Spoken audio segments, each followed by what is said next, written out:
Hey Aussians, welcome back to my channel. This video series is in response to what's currently going on in the world of The Wizard of Oz in our society. If you have not been living under a rock, you know that Wicked came out back in November and it has taken the world by storm. Very well received, lots of merchandise tie-ins, but with that success, we see some impact at Universal Studios theme parks. A lot of people, based on recent interviews with the chairman of the theme parks at Universal, talking about how when he saw Wicked, he knew that it needed to be a theme park land. There's been a lot of dialogue and discourse around bringing Wicked to Universal Studios. So as a Universal Studios pass holder of 12 plus years and somebody who loves those parks, I feel like I have a unique take on what could or could not happen. And so I figured we would do a little deep dive into Wizard of Oz and theme parks. Now, there are several theme parks we're going to talk about. If you're not aware, the Wizard of Oz has had some presence in theme parks throughout our history. So we're going to dive into each of those. Make sure to like and subscribe. That just helps me, talk about Oz with all of you. I love building this Wizard of Oz community. If you're on TikTok or Instagram, make sure to follow me at the Oz Professor. I tend to post a lot of short form content over there about stuff that's in my collections and new merch drops and stuff like that. So come on over and say hey. But yeah, make sure to like and subscribe, and let's get into the history of Wizard of Oz theme parks.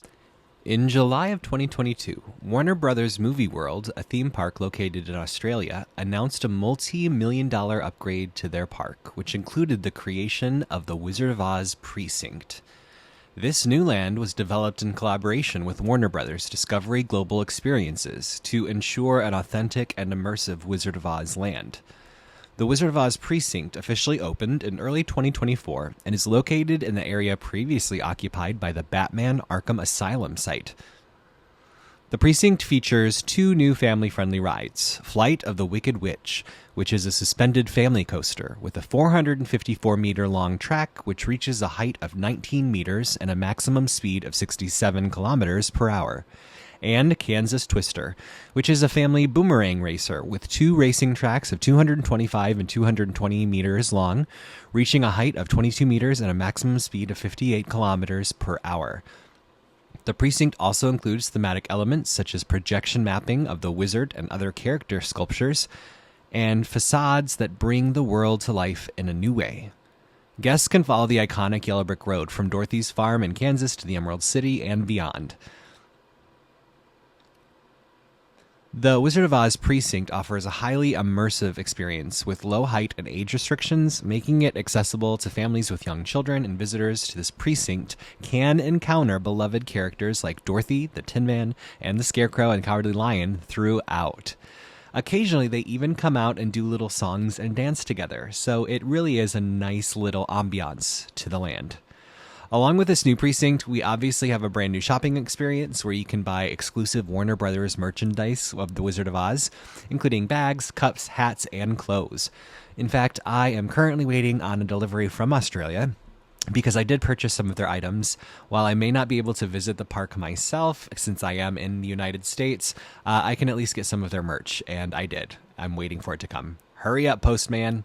And that makes me so happy. I'm going to share that Warner Brothers Movie World Wizard of Oz haul on all of my socials when I get it. So be sure you're liking and subscribing either here or on Insta or TikTok, because I will post it as soon as I get it. So, what are my thoughts on Warner Brothers Movie World's Wizard of Oz Precinct? And it's a little nuanced, so I'm going to explain all of my own inherent biases before I get into it. First of all, if you know me from socials, I've been a pass holder at Universal and Walt Disney World for like 12 years. Before that, I had a lot of experience at Cedar Point theme parks up in Ohio when I lived in Michigan. And so I've seen a lot of theme parks, and I have been spoiled by Universal and Disney. The theming that those parks put into their spaces is unmatched, clearly, as we see with these videos. Two, Warner Brothers continually disappoints me with their Wizard of Oz, how they handled their Wizard of Oz property. It's one of the most beloved, most lucrative properties in movie history, and they are constantly doing the bare minimum. Now, that being said, there were some nice, cool things. I loved the merch. I thought the merch was cutish, some of it. I'm excited to get mine in the mail if it could ever get here. I actually like the Emerald City facade. I thought that that was nice detail. I like the recreation of Munchkinland. I thought that was nice detail. What I don't really like is the rides themselves. The Flying Witch, that flying roller coaster, in the concept art, they actually had the flying monkey's head on the front of each of the trams because you're supposed to be like you're flying in the monkey. And they didn't put that on there. That's like something super cheap. You can get a 3D printer and paint it and slap it on there. Like cutting corners, that's cheap. I also don't understand why they didn't, if Warner Brothers Movie World and Warner Brothers owns the 1939 film, why are we using re-recordings and revoicing of the actors from the 1939 film? Do you not own that? Why aren't you using Margaret Hamilton doing her Wicked Witch lines? Why are you not using Judy Garland's rendition of Somewhere Over the Rainbow instead of somebody else singing it on a recording? I don't understand that. I feel like when you go into the roller coaster area and you see the gates, like I understand that there are safety precautions, but if Disney and Universal can do safety precautions and still have a themed queue, then so can Warner Brothers Movie World, because it looked like, what, did a tornado just come up and pick up the entire Wicked Witch castle and just drop it in the middle of a parking lot? That's what it's giving. That's what it's giving. Also in Dorothy's farmhouse, did you notice those little lights swinging? Why could you not, those are like $5 lights from IKEA. Why could you not have put something that was a period piece? Because Aunt Emma and Uncle Henry, back when the Wizard of Oz, like they didn't have IKEA freaking light fixtures, okay? They didn't have IKEA light fixtures. So that's another example to me of them cutting corners. And like, even some of the sides of Dorothy's farmhouse, like, why are we having mixed materials? There was like some stone and there was some like wallpaper. Again, from the 1939 film, they were living in Kansas in 1939, way before, in the 1900s. Like they wouldn't have had those materials, right? And so those are some of my annoyances. I felt like the character actors looked a little too young in some instances, like the Wicked Witch and Glinda, they looked a little too young to me. Whereas the others, the Lion's makeup, I was kind of iffy there. I just don't like the feeling that they literally just took the Wizard of Oz and just plopped it in the middle of this theme park with no care as to transitioning into the world. I think it was giving a little basic.